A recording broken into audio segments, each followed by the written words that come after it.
cerraron. El recorte salarial y recorte de personal, ¿qué quiere decir esto? Disminuir los salarios y también despedir a los empleados, ¿no? De las empresas. Eso es otra consecuencia de esta gran depresión de la crisis.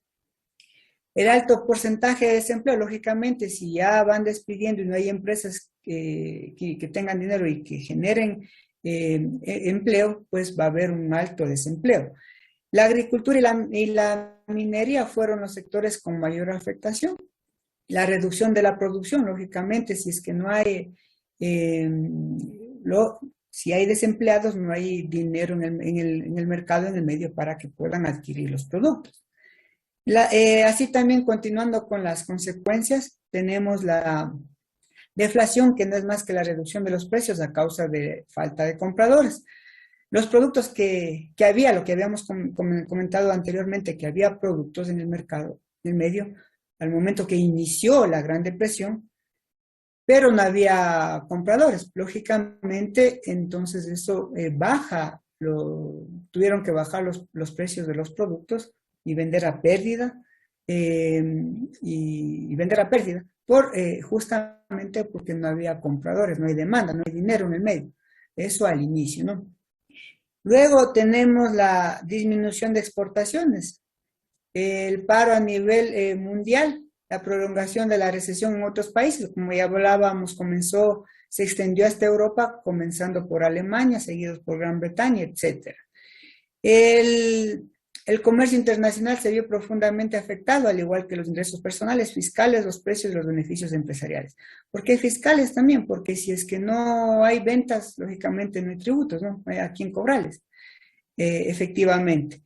Y los ingresos personales, debido a la falta de empleo, al desempleo generado por esta crisis que surgió en la Gran Depresión.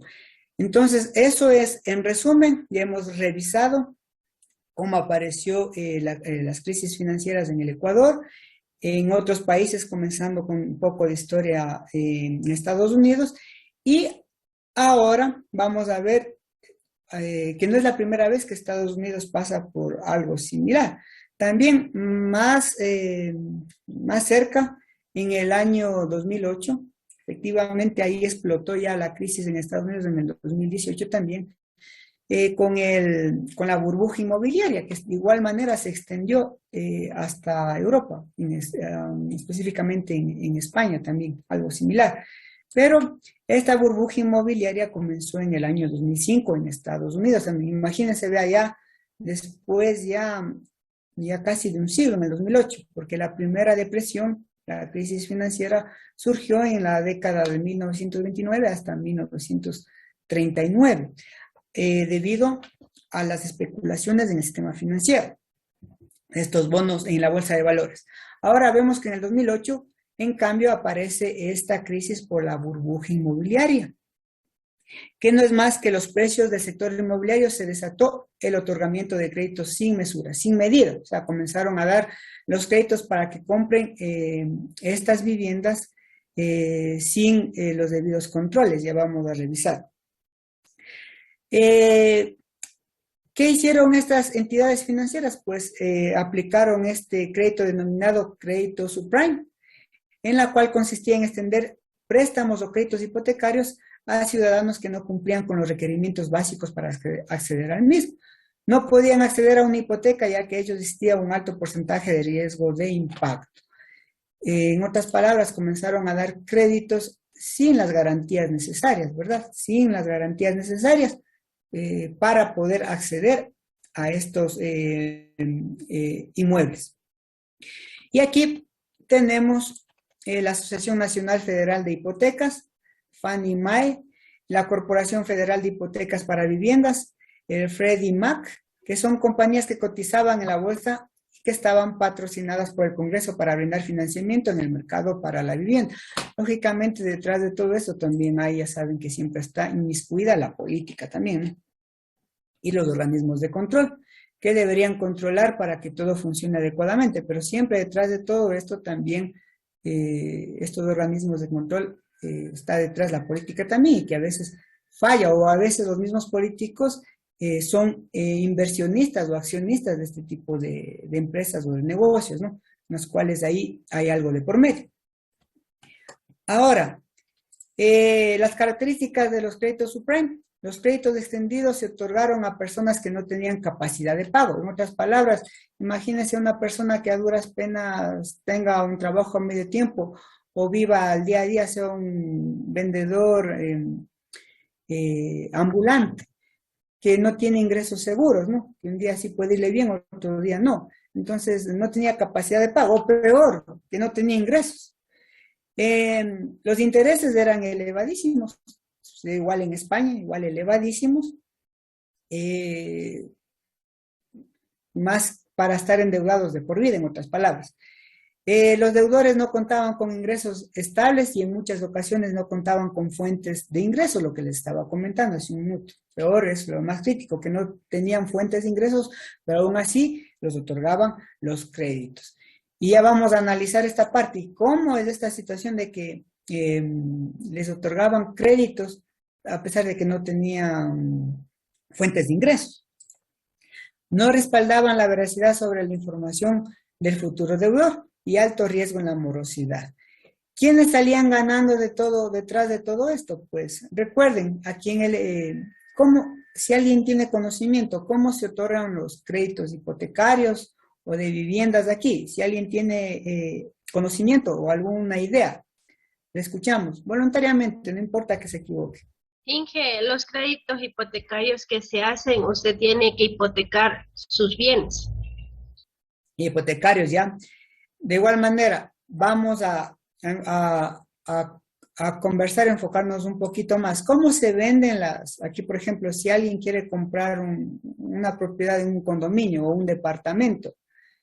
Usted le compra directamente al constructor, al que está haciendo, al ingeniero civil que está haciendo estos condominios, le compra directamente a él o a través del banco. ¿Cómo es esta situación? Si alguien tiene conocimiento o alguna idea. A través del banco. A través del banco. A través del banco.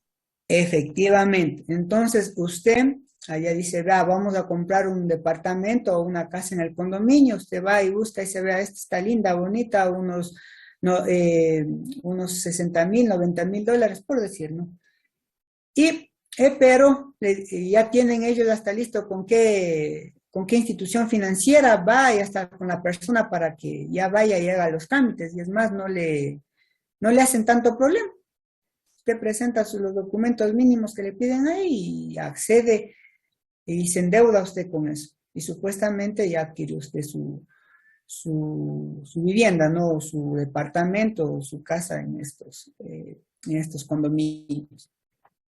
Y a través de todo esto, ¿quién sale ganando? Pues aquí hay un factor, el contratista, lógicamente ya recibe su dinero, lo que invirtió, 100% de lo que invirtió, pero dice, ¿y los bancos que ganan? Pues dos cosas. Primero, se asegura con la hipoteca del inmueble, ¿no? Se asegura con la hipoteca del inmueble. Segundo, usted tiene que ir cancelando de acuerdo a lo que a su capacidad de pago y lo que ha convenido ahí en las cuotas para pagar mensualmente. Hasta ahí no hay ningún problema, usted va pagando. ¿Qué sucede cuando se genera esto de la burbuja inmobiliaria?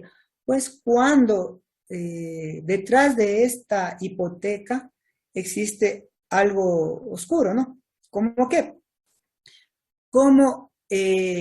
Por eso cuando ustedes vean, firmen los pagarés, las letras, los contratos, siempre lean todo el contrato, tómense el tiempo necesario para leer hasta las letras pequeñitas, mínimas, esas que están con lo más importante está con letras bien pequeñitas. Lea hasta el último, tómense el tiempo necesario, si es 1 o 2 horas para leerse el contrato, el pagaré, la letra, lo que sea, porque ahí está, como quien dice, la trampa de toda esta situación. Ahí va a ver si es una tasa de interés fija o variable. Imagínense si es que hay una crisis económica en el país y es una tasa variable, en la cual digamos que accede a un crédito en donde la inflación está variando día a día o mes a mes, imagínese usted, esos intereses van a crecer, van a ser elevados. Y total, usted va a ser, luego no va a poder pagar estas cuotas y los intereses van a subir precipitadamente y no va a poder pagar esa deuda nunca. Y lo peor de todo es que ni la entrega de- del inmueble, de la casa o del departamento, no le va a salvar de la deuda, porque con los intereses con los intereses va a estar más altos que la propia deuda del capital de la casa. Entonces, eso es algo lo que sucedió en esto de la burbuja inmobiliaria en Estados Unidos y también en España. Eso sucedió, en resumen, en estos países, en Estados Unidos y en España, con estos famosos créditos, ¿ya? Y lógicamente, ¿qué provocó allá en Estados Unidos con todas estas características de los créditos, los procesos fallidos sobre el otorgamiento de los créditos subprime, el análisis crediticio reducido o nulo, fallas en la regulación financiera y de la gestión empresarial? Los organismos de control no hicieron su trabajo, porque no es que no sabían lo que pasaba, sabían lo que pasaba, pero para salvar a estas instituciones financieras, tratar de salvar, ya saben, como siempre se hacen los de la vista gorda para tratar de salvar, ¿no? Y que el pueblo pague, los ciudadanos pague para salvar a estas grandes corporaciones. La falta de conocimiento sobre el sistema financiero por parte de los implantadores de las políticas, fallas en las agencias de calificación crediticia para reconocer los riesgos. Los activos de la deuda se repitieron y se vendieron a otros inversores y bancos de todo el mundo en complicados paquetes financieros. O sea, les vendieron estos paquetes, pero haciéndoles pasar que estaba todo muy bien, cuando en realidad todo ya estaba ya perdido. Ahora, ¿qué consecuencias tuvo esto? Quiebre de entidades financieras y además de varias empresas destinadas a la construcción. Crisis de crédito, reducida liquidez, también conocida como credit crunch. Especulación dentro del mercado hipotecario y apalancamiento desmesurado. Estas fueron las consecuencias de esta famosísima burbuja inmobiliaria. Lógicamente, si comenzaron a dar créditos a diestra y siniestra, los bancos emitieron dieron el dinero para estos créditos para comprar primero estos departamentos o casas o estos inmuebles a precios elevados, y comenzaron a dar a personas que no tenían la capacidad de pago, y lógicamente cuando fueron a constatar físicamente o con un perito lo que realmente costaban estos bienes, resultó que los créditos que ellos dieron fueron más elevados, el valor que dieron más elevado que los bienes, que estos inmuebles, estas casas, estos departamentos costaban o cuestan en realidad. Entonces, he ahí el desequilibrio, ¿no? Entonces ellos emitieron varios créditos, pero dijeron, vea, pero se quedan con los departamentos, las casas, y cuando fue el perito a ver, resulta que esos inmuebles valían menos de lo que costaba realmente, lo que ellos emitieron los créditos. Entonces, vendieron a unos precios elevados, pero realmente valían menos. Y, lógicamente, esto produjo la crisis financiera también. Eso en resumen respecto a la crisis financieras en el Ecuador y en el resto del mundo. ¿Ya? Preguntas e inquietudes hasta ahí. Con esto hemos terminado la crisis financiera. Escuchamos, Mari. Inge, una consulta, o sea, prácticamente aquí hubo el quiebre de las entidades bancarias porque ellos prestaron un crédito a personas donde hipotecaron sus bienes y valían menos de lo que ellos dieron, ¿verdad? Exactamente. Ya, muchas gracias. Pero también recuerden que no solo quebraron los sistemas las instituciones financieras, sino también de construcción, ¿no? Las constructoras, que también buscaban aceleradamente, ya sabían lo que se metieron, buscaban de endeudarse en otros lados y seguir superando, querer salir de ese bache y endeudarse más.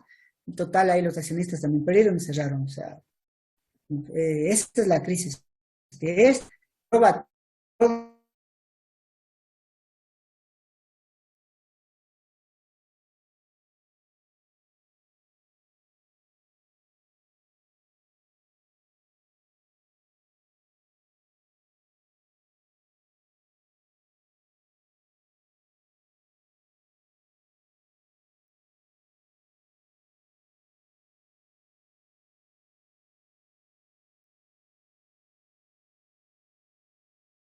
de este sistema financiero, pero ya vemos que detrás de todo esto a la final se hacen de la vista gorda porque hay intereses de por medio, ¿no? Porque a veces los mismos políticos o los que trabajan en estos sistemas de control son accionistas o están involucrados en este tipo de negocios. Ya. Listo, estimados estudiantes, yo les agradezco por su participación. Nos vemos la próxima clase. Ha sido un gusto, que tengan un excelente día. No se olviden de realizar las tareas a tiempo. Hasta luego. Gracias. Muchas gracias, Que pasen ingeniero. bien. Gracias, Inge. Gracias.